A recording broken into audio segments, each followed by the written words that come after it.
Ассаламу алейкум рахматуллахи баракату. Құрметті мұсылман бауырлар, амансыздар ма? Алла қуат берсін, Алла өмірлеріңізге береке берсін. Қазір адамдар әжептәуір жақсы жүріп келе жатады да, бір внимание жетіспей қала ма, подписчигі азайып кете ма, жоқ лайк керек бола ма? В общем, былайша айтқанда атын шығарғысы келе ма, тарс еткізіп алады да, бір дін жайлы подкаст өткізіп фатуалар беріп жібере салады, болды ғой, сөйтеді, жұлдыз болып кетеді ғой.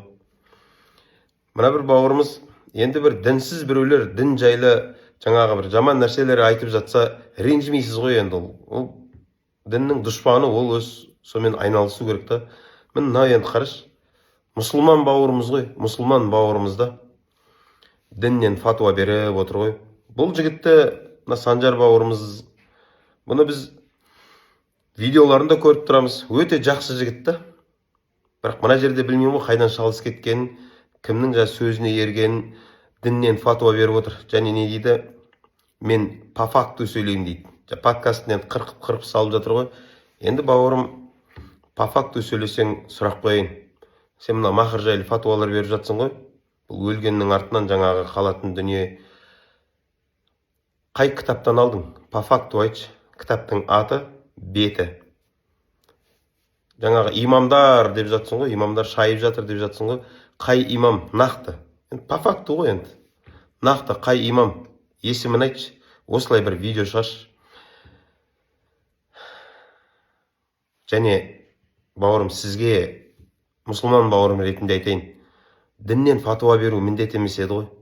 Мойныңа көтер алмайтын жүкті арқалап қайтесің. Ертең Алланың алдына барған кезде сен неге діннен фатуа бермедің деп сұрамайды ғой сенен. Оның өзінің маманы бар еді ғой. Қараш, білместіктің арты қандай діннің арасында адамдарды адастыруға алып барады да. Міне сізге айтып берейін, махр деген нәрсе не? Міне махр деген мен кітаптан айтып берейін. Махр деген бұл ол өлім шақыратын нәрсе емес бауырым. Хайпап айтпеші. Бұл міне неке кезінде ер адамның қалыңдыққа беретін сыйы. Бұл әйелдің құқығы. Бұның берілетін негізгі мақсаты не? Әйелді құрметтеу және қадірін арттыру. Ол әйел өзінің өмірін, жаңағы бір отбасыда ерке болып келе жатыр ғой, сондай тәтті өмірін тастап, жаңағы еркелік өмірін тастап, біреудің үйіне барып, сынағына шыдап, сол өмірге көну деген нәрсе, сол үшін оған берілетін біріншісі сыйлық екен. Және әйелдің қадірі мен құндылығын көрсететін белгі дейді. Әйелге қараңыз, ол беріледі ғой, ол әйелге берілген зат жеке өзінің мүлкі, оның да сенің де өзіңнің бір праваң бар деген секілді. Бұл оның жеке өзінің мүлкі, оған берілген махрдың қарасаңызшы, ақысын сұрай алмайды ешкім. Күйеуі мұны меніңкі деп тартып ала алмайды. Ол әйелдің жеке өзінің мүлкі, қалаған нәрсесіне жұмсай алады оны. Әйел, мысалы, үйдегі затты әйел жұмсайтын кезде күйеуінен сұрайды ғой, мұнан мен не істейін деп ше. Ал махр деген нәрсе бар ғой, бұл әйел адам қайда жұмсасам да өзім білем деген нәрсе да. Әкесінің, шешесінің,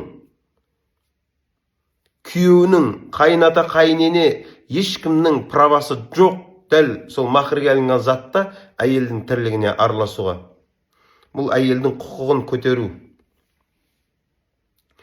Ер адам махр беру арқылы өзінің неке құруға шынайы ниетті екенін дәлелдейді дейді.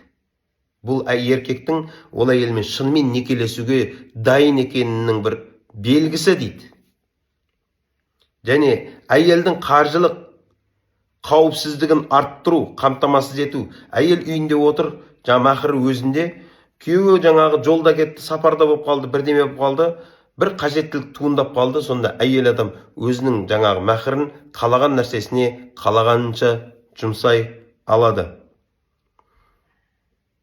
Және отбасының берекесін арттыру дейді. Міне махрдың негізгі себептерін айтып жатырмын. Енді қараш, өлгенде, енді қараңыз, сол махрдың шарттарының ішінде айтып келеді. Әйел адам оны қай уақытта өзіне қолдан алады десе, әйел адам күйеуі сапарға кеткен кезде. Бұл жаңағы бұл жігіттің страховка дегенін айтайын. осы жерде жаңа ішінде айтылып кетеді енді. Әйел адам күйеуі сапарға кеткен кезде, немесе жоғалып кетсе, немесе жаңағы қайтыс болып кетсе, қараңыз, осы кезде не істейді? Әйелі жаңағы махырды өзінің жаңағы күнкөріс жағдайына пайдаланады дейді. Енді Санжар бауырым, дәл осы жерін ғана алып, бұл өлім шақыру, бұл не деген бәле, бұны тоқтату керек дейтін болсаң, онда Қазақстанның заңын өзгерту керек. Өйткені бізде автостраховка деген нәрсе бар. Бірақ мысал айтайыншы, автостраховка деген нәрсе бар. Не дейді? Жол апаты, біз ақша төлейміз. Жол апаты болған жағдайда бізге қайттан сол автострахование көмектеседі деген. Оларға айту керек қой, сендер не апат шақырып жатсыңдар ма, тоқтатыңдар ма, өзің де төлеп жатсың ғой соны. Бауырым, шындықпен өмір сүрейікші.